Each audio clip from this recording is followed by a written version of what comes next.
So just a little bit about the motivation behind my research. It really came down to seeing the impact that COVID-19 has had and is still having on the public health throughout the world. As we know, economic and epidemiological research is vital to bolster the economy and maintain human life worldwide. And as we know, nations have implemented lockdowns intent on slowing the spread of the virus. And one thing that I feel like generally seems to be an area of discussion is lockdown in general, like too much lockdown, too little lockdown. It's affecting the economy, something that people don't really tend to agree on across the board. And so with that in mind, I wanted to see if I could use some mathematics to model lockdowns through the pandemic, through the COVID-19 pandemic. Some of the goals I had in mind when conducting my research, I wanted to be able to examine how parameters such as fatalities and, such as lockdown intensity and public compliance could be adjusted to observe how a nation fatalities, the outcome of a nation's fatalities from COVID-19. With that in mind, the main objective of this research was to take a disease model and incorporate further parameters to simulate a model. I'm hoping to use this model to provide insight to the importance of lockdown intensity for the future. All right, since this is a model and it's not real life, I obviously have to make some assumptions. And so the first assumption I'll be making is that in any lockdown level, we can guarantee that not 100% of the population is going to comply with that. So that's kind of a given. I feel like we can all probably agree on that. For my model, I'm assuming that a max lockdown will be at 70%, and that's just to account for 30% of the population being essential workers, which seems reasonable. When I started this research, vaccines weren't really readily available. So for that, I will not be using a vaccine parameter throughout my model. And another thing that I'm assuming is that once someone's recovered from COVID-19, they can't be reinfected, which would be nice in real life, but unfortunately that's not the case. But in the world of my model, that's something that I will be assuming. So some of the methods to model the spread of COVID-19, I'm using what's called a compartmental susceptible infected recovered model, generally referred to as an SIR model.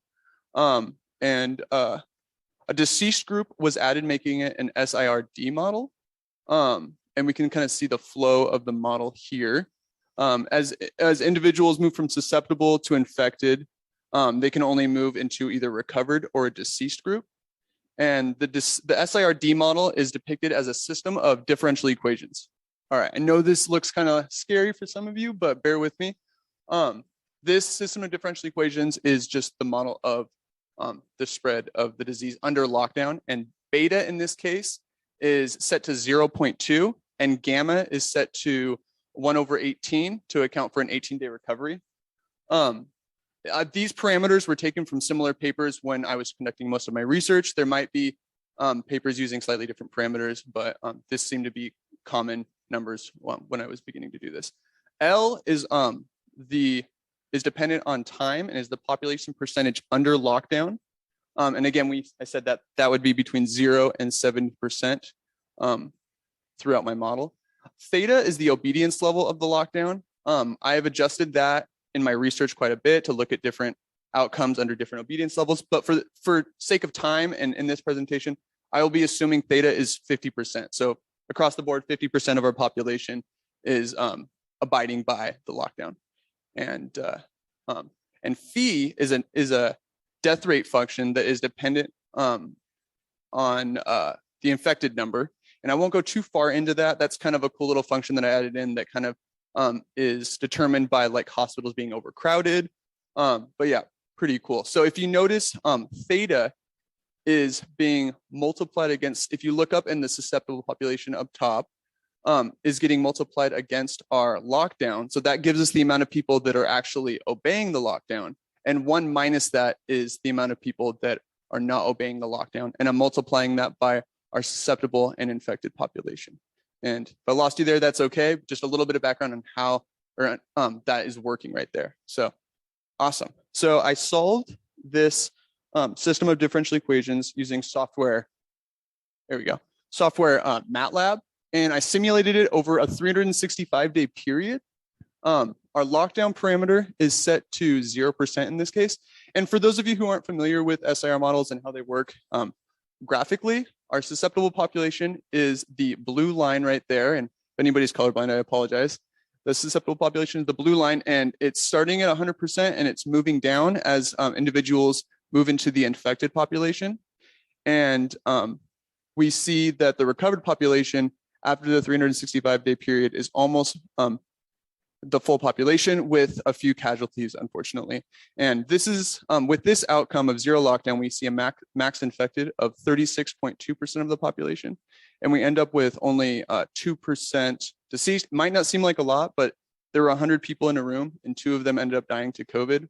Well, it's kind of a big deal if you put it in that perspective. So next, using the same model, if we set the lockdown level to, oops, nope. I apologize. I uploaded the wrong PowerPoint on accident. There's a couple mistakes that I fixed. Okay, well, we'll just skip that. So if the lockdown parameter was set to 70%, we'd actually end up getting about 0.73 deceased.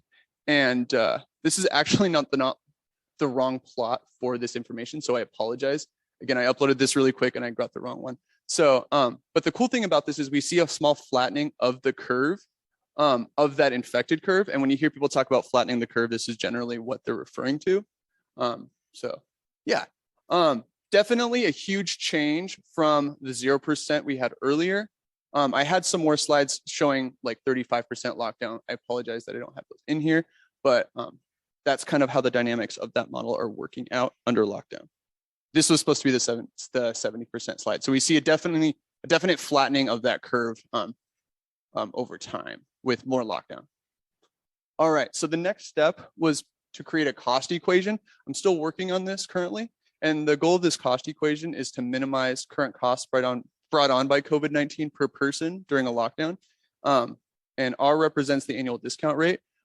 This would be in GDP. So if each person produces an amount of GDP, omega represents that unit output per person. And yeah, I plan to continue working on this problem in the future. All right, so this model shows how a pandemic lockdown can develop over a 1-year period. Compliance from a population is obviously vital to keep the disease levels low. And there's no way of knowing the obedience level of a given population, but I've been also doing other things with this research and kind of just investigating obedience levels and how that changes the outcome of the lockdown. And I plan to keep observing how high the obedience levels in a population produce shorter lockdowns. But yeah, that is pretty much my research in a nutshell that I've been working on over the last year. Thank you guys so much for coming out. And I apologize for some of the technical difficulties, but if you have any questions, let me know. I'll be here.